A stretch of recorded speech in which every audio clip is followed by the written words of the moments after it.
welcome to my channel. My name is Martine, and if you are new here, I do videos on Vedic astrology mainly, but also with tropical astrology insights.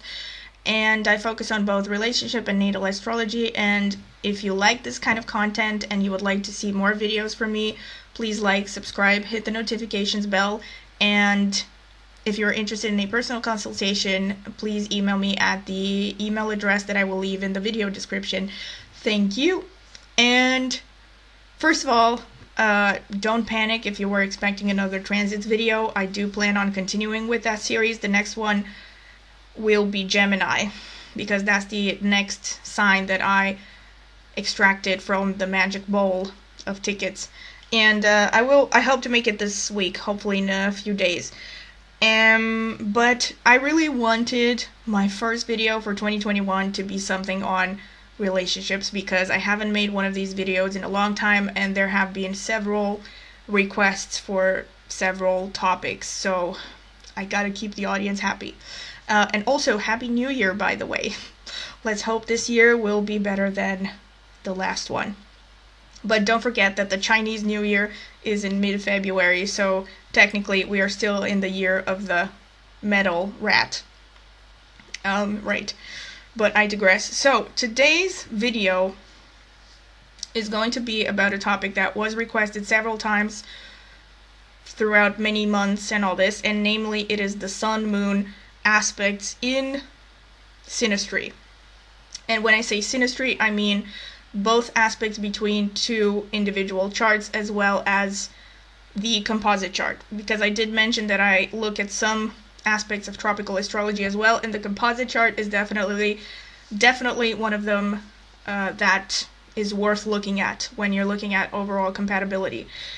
And yeah, so I'm going to start as usual with a general description, because it's important to understand the psychology of what is happening in these aspects. And in order to understand the psychology, you have to understand the archetypes of each planet. And so the sun, I might be repeating myself, I probably mentioned this in a lot of videos, but here it is. So the sun is part of the planets that show your animus, or your male side of the psyche. This is together with Jupiter, Mars, and that's pretty much it. Mercury as well to a certain extent, but I won't get into it. And so the sun in a natal chart shows many things, but a few of the main things that it shows is, number one, your father figure, your relationship with your father, and equally important, it shows your soul's purpose in this life.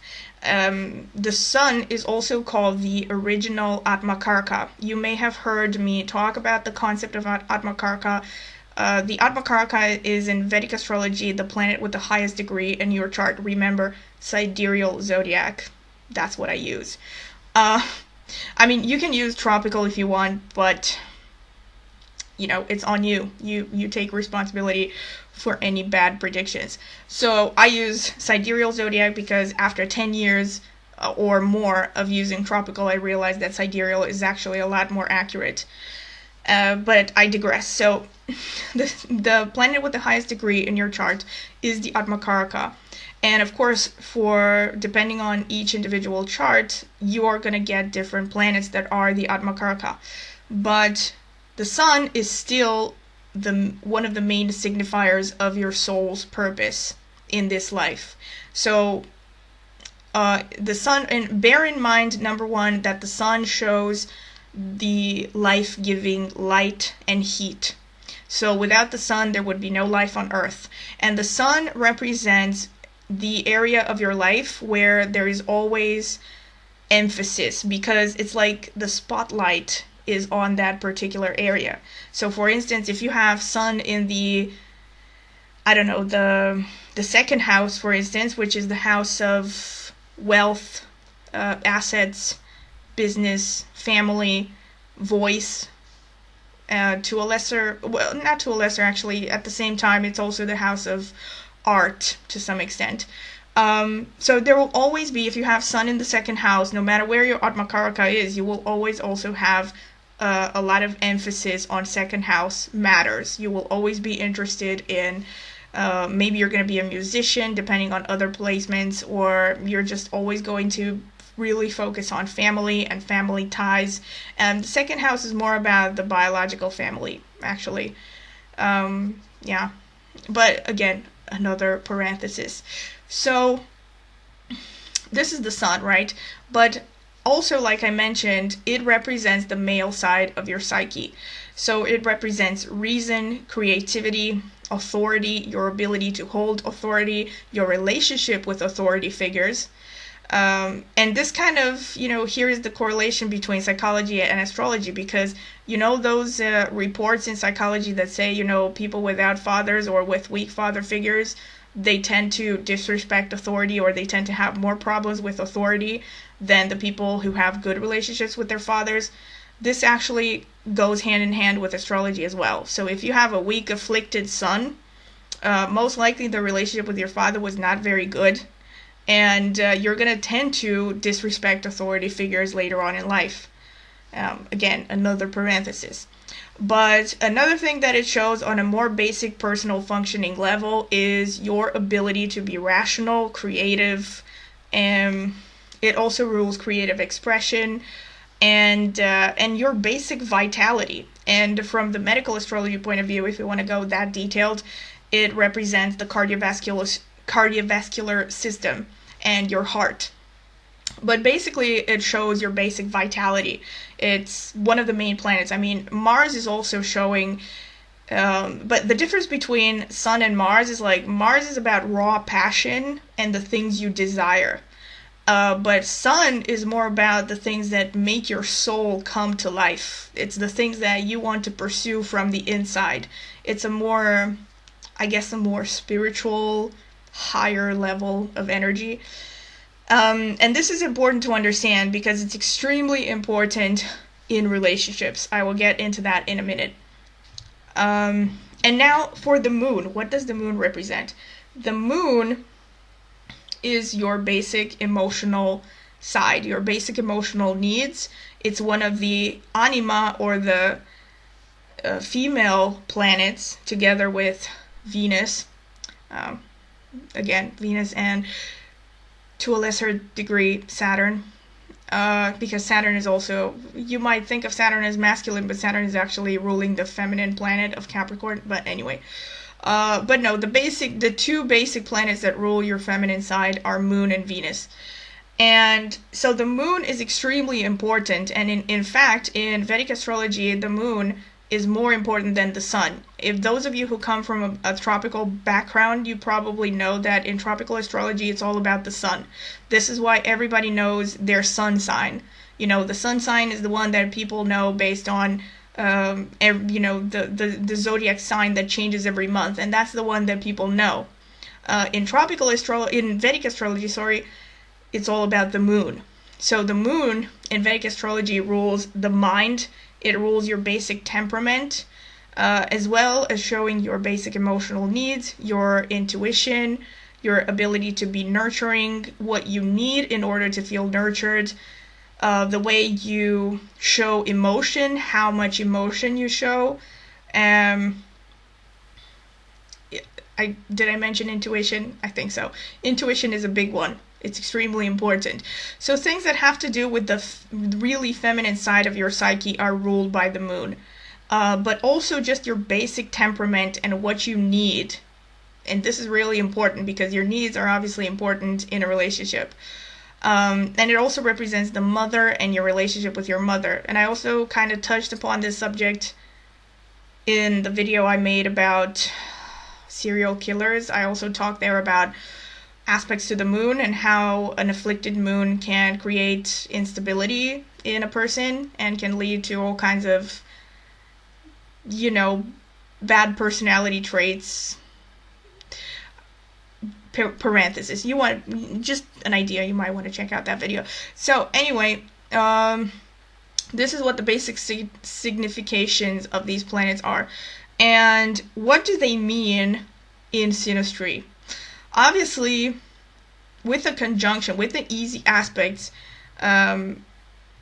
this is a good thing to have. And like I mentioned in another video, normally in Vedic astrology, the sun and the moon only make two aspects, the conjunction and the opposition. But this is another regard in which I take into account the tropical aspects, because I've seen them to be very accurate. And I also mentioned this in another video that even if you don't take into account the aspects, meaning within the exact orb, and I don't take them into an exact orb. I look at the signs, not so much the orb, because the trine is an aspect that happens between signs that are in the same element, but in the same element. So for instance, Aries and Sagittarius, both fire, that's a trine. Sextile means planets that are in the same polarity, with exception of the sign that is of opposition. So for instance, Pisces and Pisces and Capricorn. Yeah, that's a sextile, because they are the same polarity, they're both feminine, they're complementary elements, they are water and earth, but the sign of opposition is Virgo. And yeah, so sextile to a lesser degree, and I also take into account the semi-sextile, because it is not exactly as easy flowing as the trine and the sextile, and definitely not like the conjunction. But it's one of those aspects that would incline more towards an easy interaction than a difficult one. Semi-sextile means like one sign apart. So like if your moon is in 0 Aries and your partner's sun is in 0 Taurus, that's a semi-sextile. And with the semi-sextile, I do take into account the orbs a lot more, because it's such a tight sign. It's such a tight difference. I mean, it's like just 30 degrees between these two, whereas with the trine, I think it's like 120, something like that. So anyway, no, actually it's a 60, right? Yeah, because it doesn't matter. Anyway, this is the way that you should read them. And I also take into account, of course, the difficult aspects, the square and the quincunx. The quincunx is made between signs that have nothing in common. So if you take Aries, and the sign that is opposite Aries is Libra, the signs that are on either side of Libra are a quincunx for Aries. So Scorpio and Virgo are the two signs that Aries has absolutely nothing in common with. And in tropical astrology, it has been linked to a feeling of irritation and all this stuff. So understandably, because these are energies that have absolutely nothing in common. Every other sign, Aries has something in common, right? The signs that they have in trine, they have the same element. The sextile, they have the same polarity. The opposition, they have the same polarity, and the same modality. That's another thing. And with the square, they have the same modality. Modality means cardinal, fixed, or mutable. And again, with the square, it's the same thing. Even though the square doesn't exist in Vedic astrology, because they show signs that are in the same modality but are of a different element, from this very information you can get some insights into how these two people are going to operate in this relationship. And that's what I wanted to say in general. So the conjunction, the trine, and the sextile are extremely positive aspects to have between two charts, especially when it is the female's or the woman's moon and the man's sun, or if it's a same-sex relationship, whoever is identified as more the feminine person, that person, their moon is going to be more important to them than the sun. When you have this interaction, the moon person is going to feel protected by the sun person, and they're going to feel seen, which is, again, extremely important. Again, if you have maybe read a little bit about psychology, you know that one of the most important things in a healthy relationship of any kind is feeling that you are validated, that your feelings are validated, right? So this is what you get with these interactions. If you have moon in an easy aspect with the sun, the person who is the sun is validating your emotions. They appreciate you. They appreciate your intuition, your nurturing, supportive energy. And this is another thing, because the moon plays the supportive role. So the moon will naturally admire the sun, and the moon will want to support the sun in their life's goal, in their purpose. And the sun person will feel, again, they will feel supported, they will feel loved, they will feel nurtured, accepted. That's a huge one. They will feel like the moon person will help them to achieve their purpose. And the moon is a very soothing kind of energy for the sun. So it's, it's kind of that kind of interaction where the sun person will go out in the world and, want to achieve as long as they feel like they have the moon person to come back to. What happens is when you have the negative signs, the negative aspects, you have the opposite situation. So the moon person will feel like their feelings are not validated.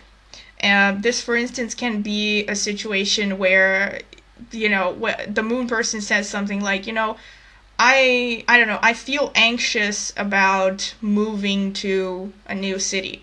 The sun person is going to be like, well, that's stupid. Or they're going to be like, you're overreacting, you're too sensitive, you're whatever. But they're not going to validate the moon person's emotions. And as a consequence, the moon person will start to withdraw in the relationship. They will start to withdraw within. Because remember, the moon is also the most vulnerable, open side of your psyche. It's like the little baby within. It doesn't have a shell, and it is sensitive. It is a sensitive area. I also talked about this in the video that I made about Moon Mars. That, if the Mars person aspects the moon person is going to feel it very intensely, and anything the Mars person does. And it's the same thing, not exactly the same thing because it's a different energy. It's a difference between Sun and Mars. But it's the same thing in terms of the moon person being receptive and sensitive to the sun's reasoning, and any form of criticism that might come from the sun person will definitely be deeply felt. And another risk is with the hard aspects is that the moon person will feel taken for granted. That's another thing, like, the sun person is just going to be like, the moon person is already, bending over backwards to make the sun person happy. And that's usually because they feel unappreciated and they feel insecure in the relationship. You know what I'm saying? That's usually what happens. The moon person keeps trying to impress the sun person by being extra accommodating, by, making sure the home is nice, by making sure that they never get in the way of the sun. That could be one interaction. Or another interaction could simply be that the moon person feels constantly slighted by the fact that the sun person sees them as over-emotional and oversensitive, and it can really lead to a lot of conflict. And on another more fundamental level, if you have the negative aspect, it shows an incompatibility between the sun person's direction in life and the things that make them feel alive and vital, and the things that they are going towards, their life path, is going to feel completely incompatible with the moon person's need for emotional security and for, to some extent, financial security, and any actually sense of security in general in life. That is the moon. And so if you have this, especially with the square, these relationships rarely last. And I've seen this a lot of the times. Again, I'm not going to throw like fatalistic aspects there. I mean, this is kind of like the purpose of learning astrology to begin with. It's to anticipate potential problems that will arise in interactions, in relationships, in life in general. And maybe try to change in a way that you can work around them if you can, if you don't feel like you don't have to sacrifice too much of yourself in order to maintain the relationship. My 2 cents.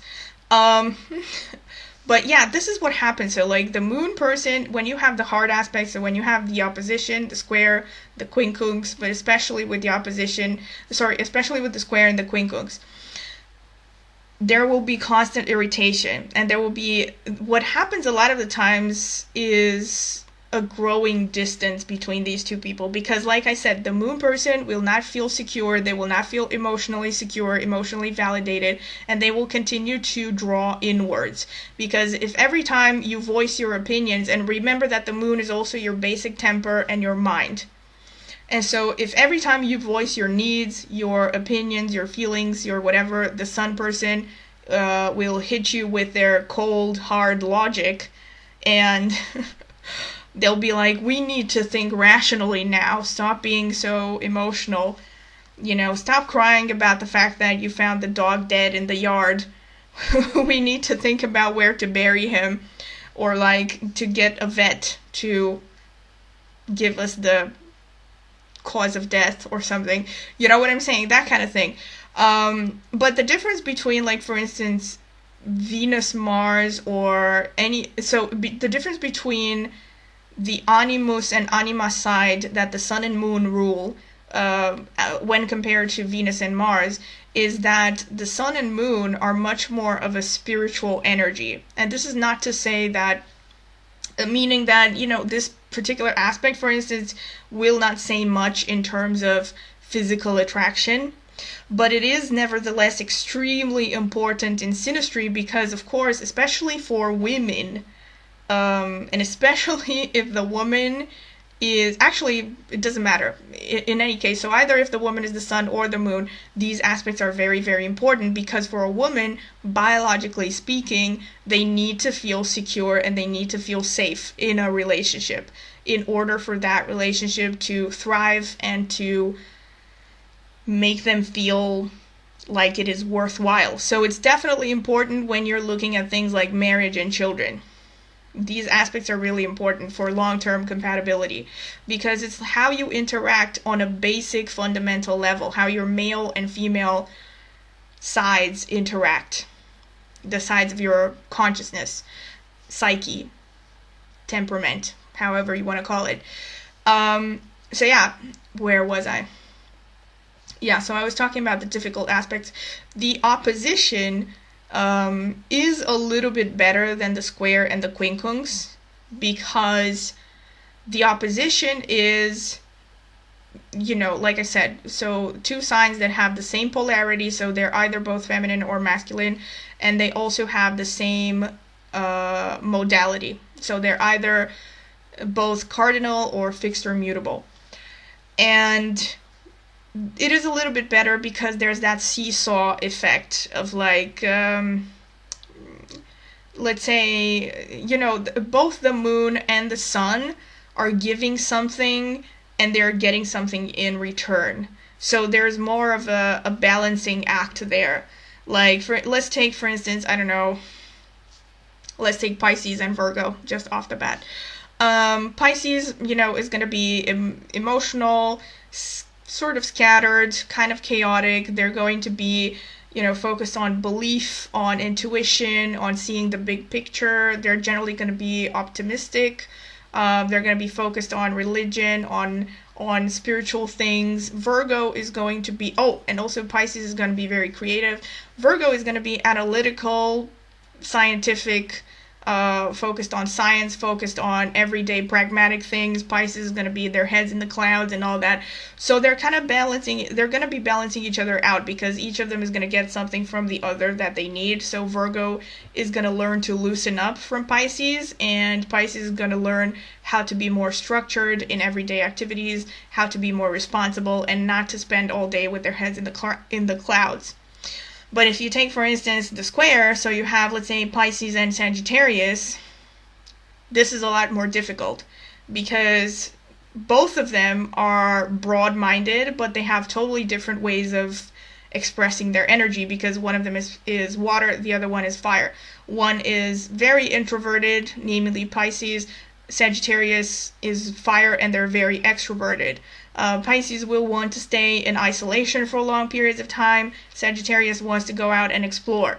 So there's a lot more of a conflict there. What they will have in common is the philosophical side and the conversations about religion and the higher picture and meeting God and getting in touch with God and all that stuff, just to give you an example. The quincunx is probably going to be the worst. So like take Pisces and Libra. Here the quincunx is actually one of those things that can generate attraction in the beginning, because, and again, remember that if we're talking of Vedic astrology, you always have to look at the nakshatras, but I'm not going to be talking about nakshatras because there are 27 of them, but nakshatras also factor in somehow, so they give nuances to all this. But yeah, so let's take a quincunx example, Pisces and Libra, for instance, or Pisces and, what's the other one? Leo, right? So these signs, they don't have anything in common. One of them is Pisces is water, it's mutable in energy, and it's feminine. Libra is masculine, cardinal, air. Leo is fixed, fire, and masculine. So they don't have anything. They don't have the polarity, they don't have the modality or the element in common. So they're going to feel like complete aliens to each other. And this is one of the reasons why the nakshatra came to mind, because especially with this aspect with the quincunx, and also to a lesser degree with the semi-sextile, because those signs don't have anything in common either. The only difference is that with the semi-sextile, is just by virtue of the aspect itself is more of a harmonious aspect than the quincunx. It's a 30-degree aspect, so it's a more flowing energy, and it's the closeness that the signs have to each other. So semi-sextile is only one sign apart, so they're going to be more or less in the same sphere of the circle. But the quincunx, it's more important to know the nakshatra, because there you can see nuances like which nakshatra, what planet is dominating it. Maybe they have the same dominating planet, so maybe they have something in common. But generally the quincunx generates a lot of fascination at the beginning of a relationship or when two people first meet. But the more they spend time together, it will feel like they are total aliens for each other, because again, you need to look at the full picture to see if there's something else helping the interaction. But they will feel like no matter how close they get to each other, they will never fully know each other. That's one of the main feelings that personally I associate with the quincunx, which is 150 degrees aspect. Yeah, but it doesn't mean that it cannot last. Actually, there are surprisingly a lot of people who have this quincunx energy between their sun signs or sun and moon. Sun and moon, I haven't seen it so much in synastry, but sun signs or moon signs, you see it pretty often, which is quite strange. One thing that you can say about the quincunx is that the people will be constant sources of fascination if they take it the right way, if they're not too annoyed by their differences. They can be sources of fascination and of learning to each other. But it does require a lot of understanding and a lot of patience on both sides of the equation. So that's what I wanted to say about the negative aspect. So the positive aspects, like I said, they're just very good to have: the conjunction, the trine, and the sextile. There's not really much to be saying about this. When you have the conjunction, especially if it's in the same nakshatra, this is really powerful. Like, this is a really great aspect to have in any kind of long-term relationship. Again, this is the embodiment of what I talked about in the beginning, namely that the moon person is going to feel like they are validated by the sun person. And this is such a good aspect to have, because the more the moon nurtures the sun person, the more the sun person will be motivated to protect the moon person, and to protect their feelings, which is again really important. Protect their feelings from the outside world, and also protect their feelings in the sense of being diplomatic and not rough and all this stuff. towards them. And this is really important, because in a long-term relationship, obviously you want to have this. This is actually one of the best aspects to have that can show marriage, children, all that stuff, because the support is, mutual, and it's never ending, and you are not stepping on each other's toes. That's really important. With the trine and the sextile, and to a lesser degree the semi-sextile, there is the same thing. There's the continuation of the same theme of mutual support and easy interaction, meaning that both the sun and the moon, they feel safe around each other, they feel like they can be themselves without sacrificing too much, but it gets lesser and lesser. So you start with conjunction, the strongest, and then it goes down. Trine, sextile, semi-sextile. It starts to become lesser and lesser, and there are more and more differences between these two people. But the conjunction and the trine are definitely very good. Like, these are the aspects where you see easy flow of energy from one person to another. Neither of them feels threatened by the other. They can just feel like they can be themselves and that they are accepted, which is very important for long-term relationships. Yeah, this is what I wanted to say about inter-aspects. And now, let me think.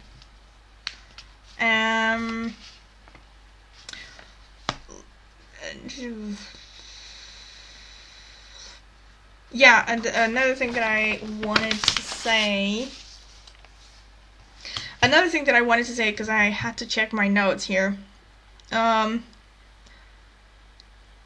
which, I mean, I guess you can kind of I think I probably mentioned it. You can also kind of infer from what I said that the sun-moon conjunction, the trine, and all these generally create really traditional relationships where one person is in the supportive role and the other person is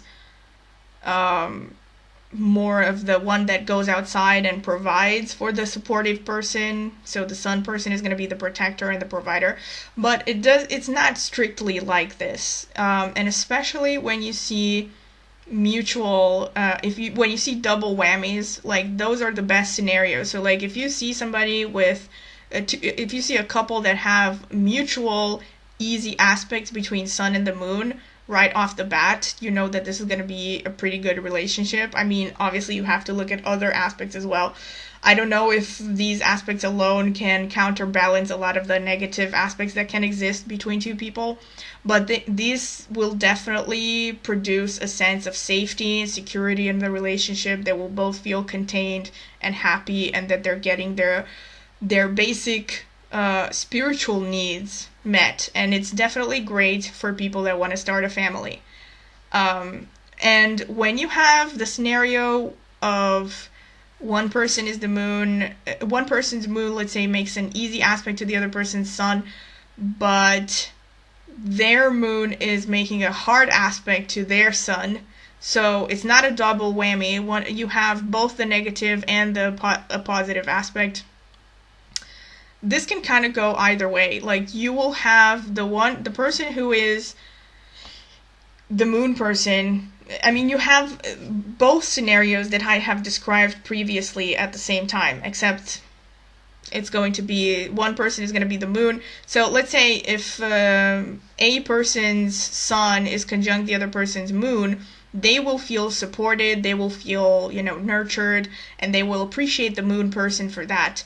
But if at the same time A person's moon is square B person's sun, they will feel taken, they will oftentimes maybe feel like the sun doesn't really meet their emotional needs. The sun person meets them with too much rationality, doesn't fully validate their emotions, is not very sensitive to their emotional needs and creative needs and all this stuff. So even though this could be a scenario where a person, the one who has sun conjunct the other person's moon and moon square the other person's sun, this person could become increasingly more introverted, while at the same time feeling like the moon person only wants them to be the provider and protector, and wants them to be successful in pursuing their goals, but that they're not really allowed to be vulnerable in the relationship. So it's not an ideal scenario, but with enough knowledge and patience, you can pretty much work around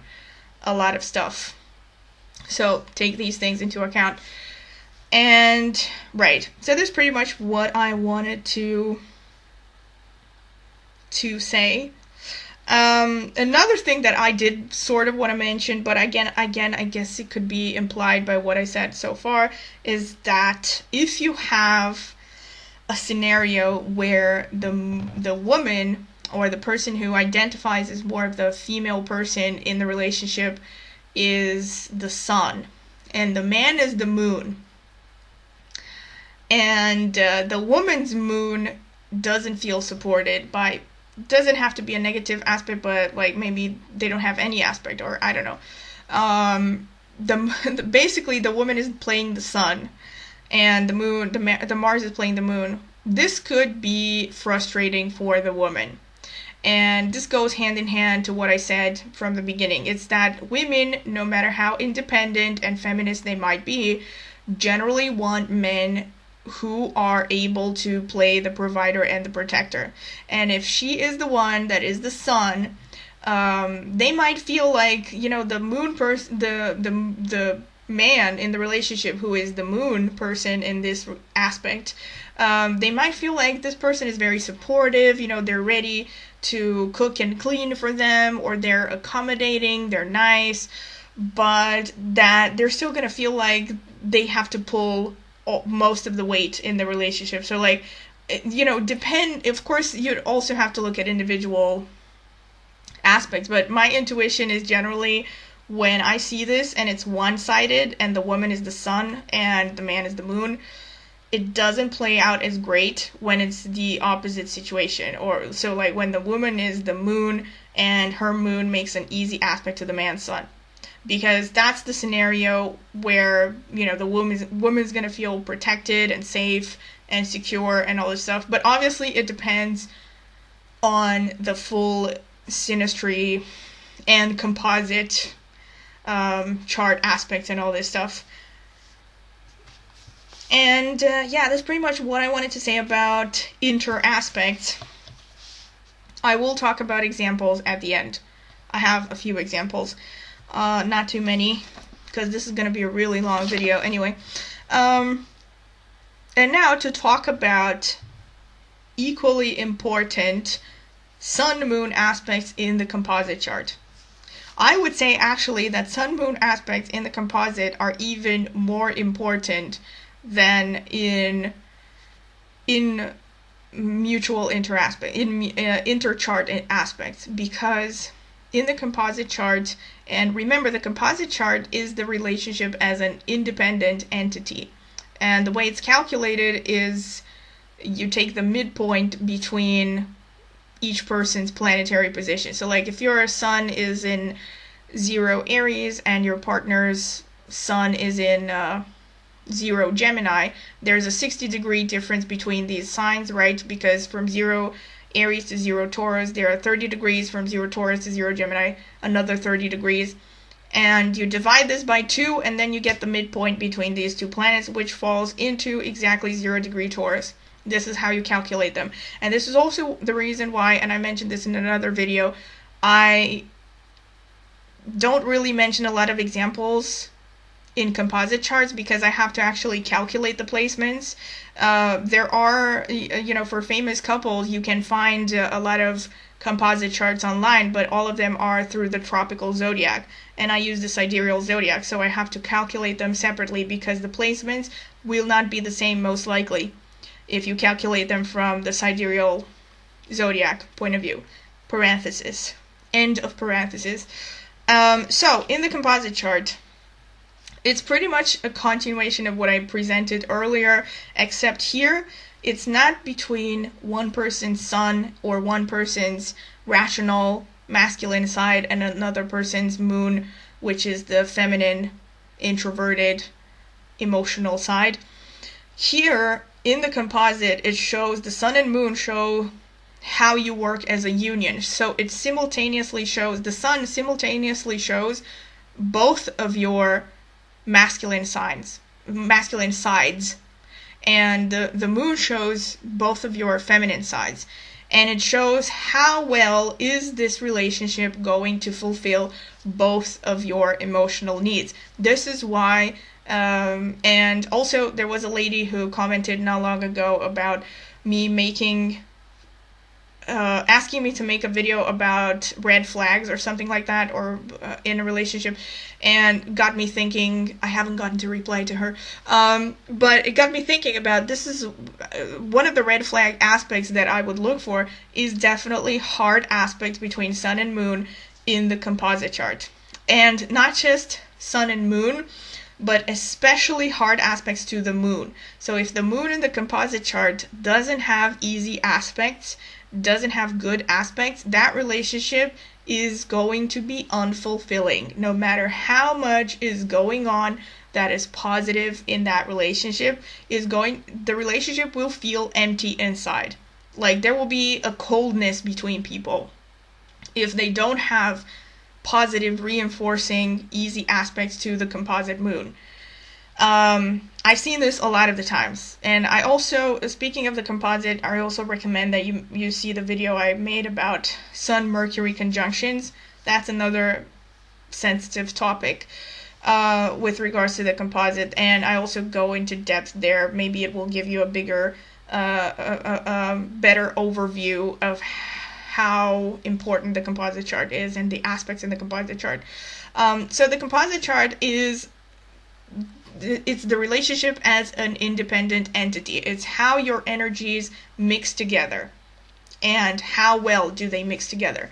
So needless to say, if you have Sun conjunct Moon in the composite chart, this is quite possibly one of the best, if not, I wouldn't say the best because there are several of them that are really good, but this is one of those top 10, I would say, best aspects to have in relationship astrology in general. This is where both people will easily feel safe. They will feel secure in their relationship. They will feel like they're both heading for the same purpose.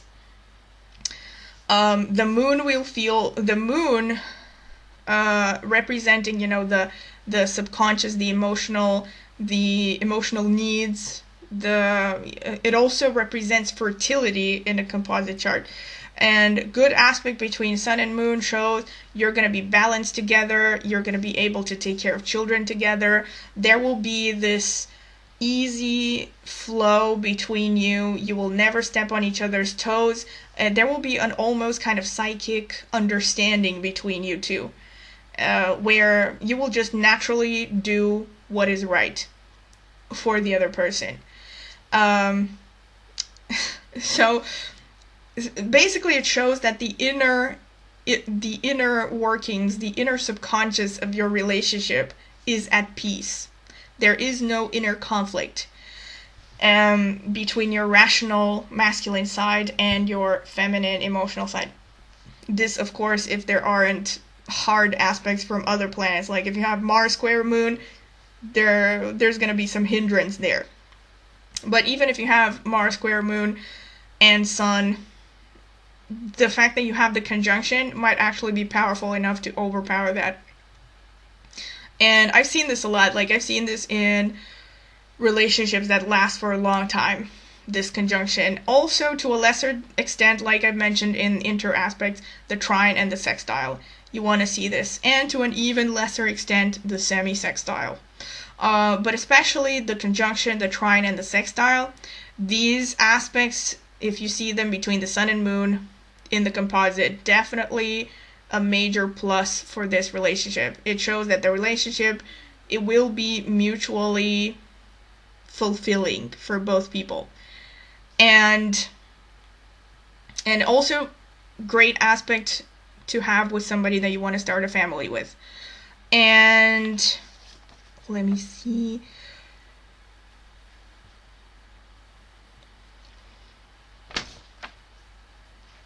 I have to check my notes again.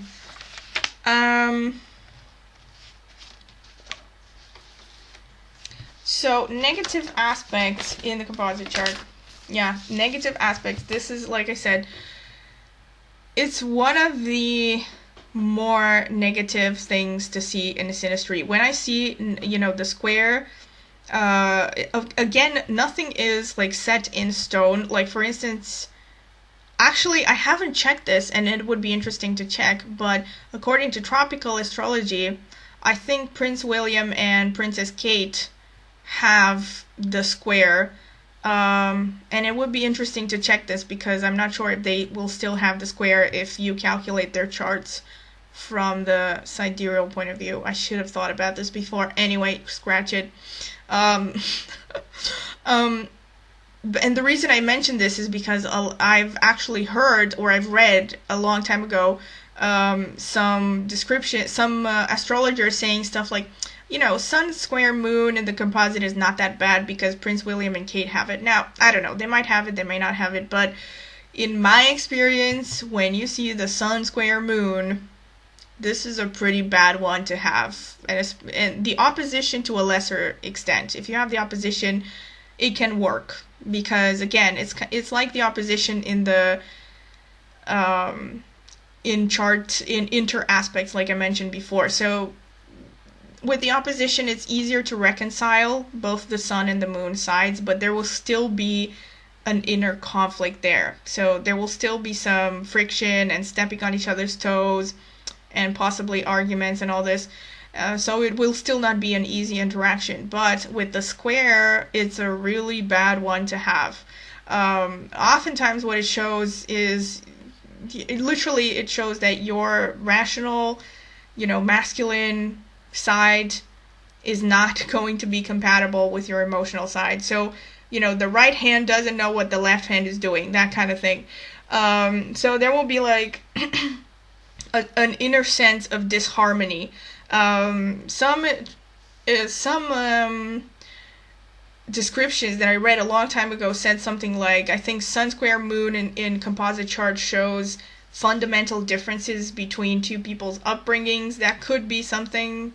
I'm not really sure. I would not look for this particular aspect to show differences of upbringing. I would solve that with other things like looking at Rahu and stuff in inter aspects, and the moon. But what it does show is this fundamental friction between your masculine and feminine sides. And there will be this feeling of you can't really be yourself around this person. Because both of you play out the moon, both of you play out the sun. And this shows that it's almost like you have mutual sun square Mars, you know, in inter aspects. So the both of you will feel like the other person doesn't validate your feelings, that they take you for granted. Maybe you're trying to be nice, you're trying to keep the house clean, but somehow you can never please them, and the other person feels the same way. So you both feel mutually unsupported in this relationship. It's a pretty bad one to have. Like, I don't know, I would be curious if you know of any examples, and please calculate them through the sidereal zodiac.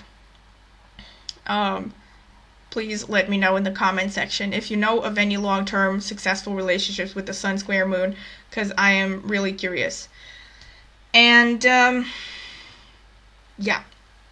Oh, and another thing that I read a long time ago is that the sun square moon actually produces a lot of attraction at the beginning of a relationship, or like when two people start to know each other, maybe. But so it's one of those aspects that can actually show a false affinity, or like a false sense of there might be something there might be something there might be something familiar there. But usually when you start to get to know each other, it's like, okay, I don't have anything in common with this person, and there's a lot of friction and a lot of frustrations. And unless the moon receives a lot of positive aspects, I would see this as a red flag in a relationship, having the sun square moon in the composite. Unless you have like Jupiter in easy aspect to this to the moon, or Venus in an easy aspect, this aspect is pretty painful, this sun square moon thing. And that's it, and that's pretty much what I wanted to say. Yeah, and now for examples. So with regards to examples, I don't know if I made the composite chart before. Nope. I didn't. So, with Paul Newman and Joanne Woodward. Paul Newman, and I mentioned this couple so many times because they are one of the more long-lasting couples in Hollywood history. And Paul Newman, right, had Sun in Capricorn, Moon in Aquarius. Joanne had Sun in Aquarius, Moon in Aquarius.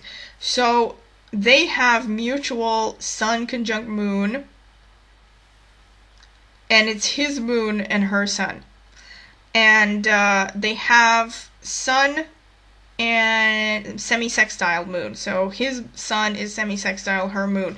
They also have a lot of very positive aspects in synastry, because I have mentioned them in several videos. I didn't calculate their composite chart, sadly, because I didn't get the time to do it. I mean, if you want to do it, please do so. I'm very curious what they have in the composite, if they have anything. But the more interesting example I picked is Tom Cruise and Nicole Kidman, and then I also looked at Tom Cruise with Katie Holmes. So Tom Cruise has Sun in Gemini, Moon in Cancer. Nicole Kidman has Sun in Gemini, Moon in Scorpio. So it's interesting because they don't have mutual Moon-Sun interaspects between their charts. But what they do have is Sun conjunct Sun and Moon trine Moon in interaspects, which is pretty decent, but they don't have that, male to female interaction thing. Instead, what they have in the composite chart is a Sun square Moon. Also, they have Sun conjunct Mercury. Remember, I mentioned that you might want to watch the video I made about Sun conjunct Mercury and the composite chart. And how it kind of shows false compatibility a lot of the times. And they also have Venus conjunct Mars, physical attraction and romantic attraction, and they have Jupiter square Venus, Saturn trine Sun, and Saturn trine Mercury, which shows a pretty long-lasting relationship. But they have the Sun square Moon. And the Moon is not really making any other major aspects in the composite. And the relationship didn't last. They tried though. Again, this is just one example, but the way that, and I mentioned this, the way that I look for these examples is I simply think about, okay, which celebrity couple had a bad relationship, and I do the composite chart and I look for bad aspects, and that's pretty much how I thought. Literally for this video, I thought, Tom Cruise and Nicole Kidman, that's a marriage that ended in divorce. I want to see what happened.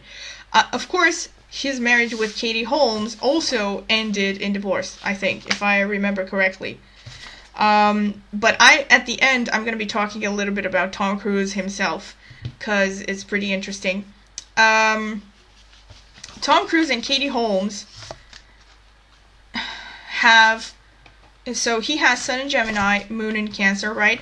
She has Sun in Sagittarius, Moon in Cancer. So here they have Moon conjunct Moon, and they have Sun opposite Sun. So Tom Cruise, already I sense a pattern that he doesn't want to play the traditional man in a relationship, because he doesn't pick women with which he can be, Sun conjunct the woman's moon or Sun trine the woman's moon. So he doesn't like those interactions. He's looking for equal partners. This is my intuition. And in their composite chart, they have Sun sextile Moon. And he certainly, to my mind at least, he did seem a little bit happier with Katie Holmes. They ended up having kids. So I don't know. I don't know what was going on in their personal lives and all that stuff. Maybe Nicole Kidman couldn't have children at that time. Who knows? But he did seem happier with her. However, in their chart, they only have the Sun sextile Moon. This is the only major aspect that the Moon makes. So the sextile, although it is a harmonious aspect, it shows no great passion, no great involvement there, And they also have a bunch of more difficult aspects in the composite. And yeah, but at least they stuck together enough to have biological children. So yeah, I don't know. Then I also looked for extra fun. I looked at Keith Urban and Nicole Kidman, because I had to look at the other half and how the other half was doing after the divorce, right? And Keith Urban has Sun in Libra, Moon in Gemini. Nicole Kidman has Sun in Gemini, Moon in Scorpio. So right off the bat, what I see is his Moon conjunct her Sun. And this kind of is telling from 2 points of view. Number one is that she is the one who's basically the star of the relationship. I mean, she's there at the forefront, she's the bigger star. She probably is the one who makes more money and has the high power career and all that. And he is kind of playing the supportive role, and it seems to be working for them. They also have the semi-sextile. His Sun in Libra is semi-sextile to her Moon in Scorpio. So that's decent. But most importantly, and you can clearly see that this relationship is the happiest relationship for Nicole Kidman. I think, if I remember correctly, I saw interviews with her a long time ago. She even called him her soulmate, or definitely the best relationship, or whatever. But yeah, it's telling that they are still married and they have children together. And lo and behold, they have the Moon-Sun conjunction, and they also have Sun-Moon semi-sextile in the composite chart. Not bad. Not bad. I would say semi-sextile in the composite chart is better than no aspect. I can definitely say that, because at least there's an interaction between the masculine and feminine energies. So there is some basic comfort there, but it's a much more diluted version of the Sun-Moon conjunction.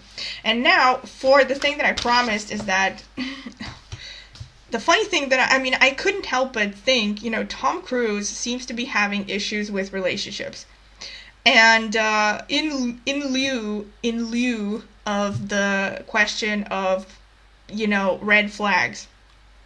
This is not a red flag in a relationship exactly, but I would suggest that you check this for a man, and I have expanded this topic of Venus in a man's chart in the video that I made about Venus in a man's chart and how it signifies the partner.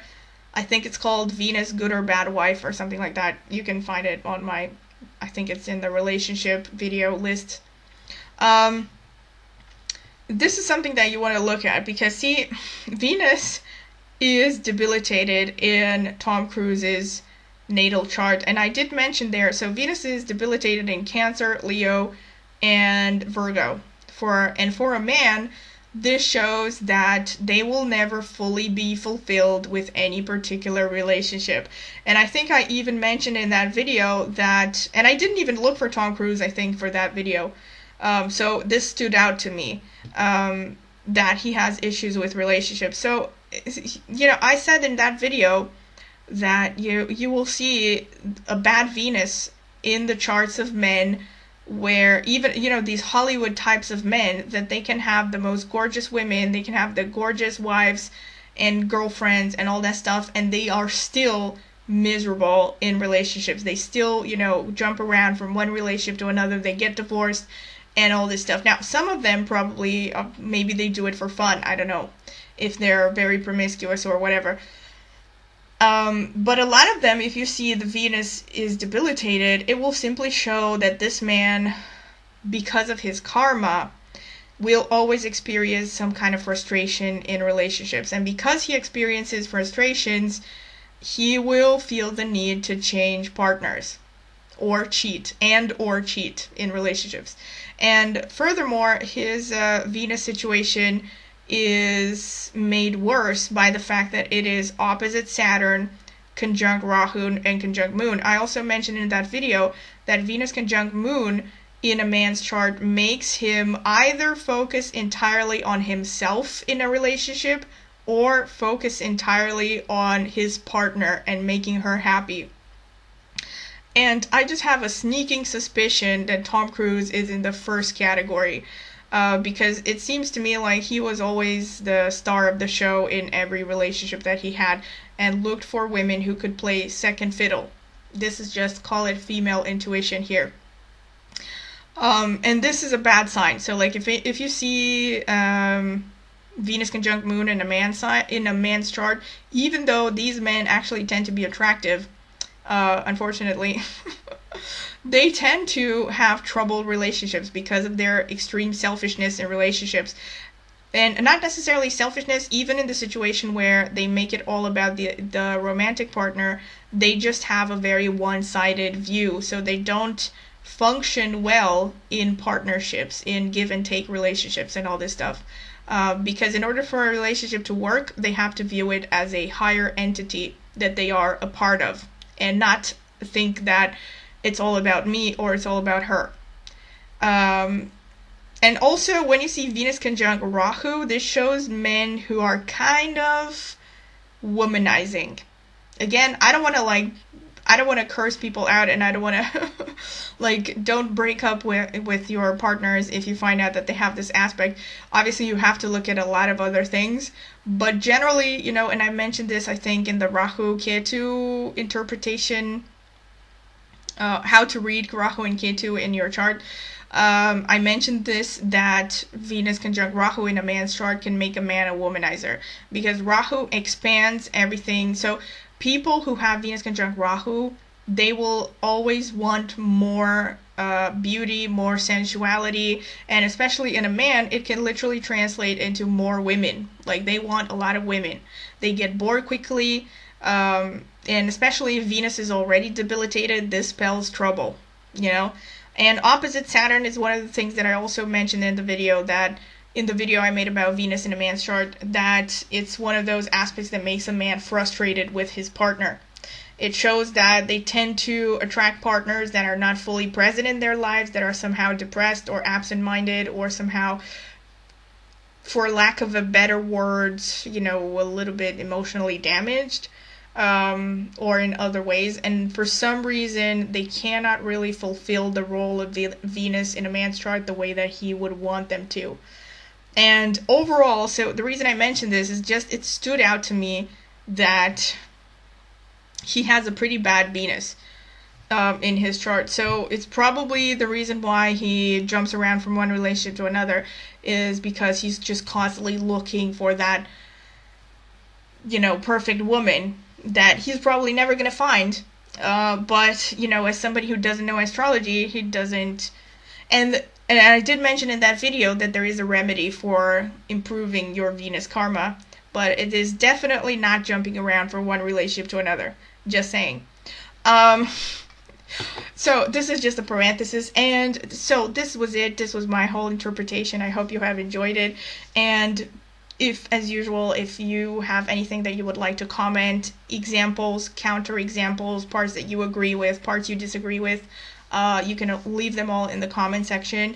And also, if you have any particular topics that you want to hear in future videos, that you want to hear about, please let me know in the comments, and I will take them into account. And also, as usual, if you like the video, please like, subscribe, hit the notifications bell, and if you're interested in a personal consultation, please email me at the email I will leave in the video description. Thank you.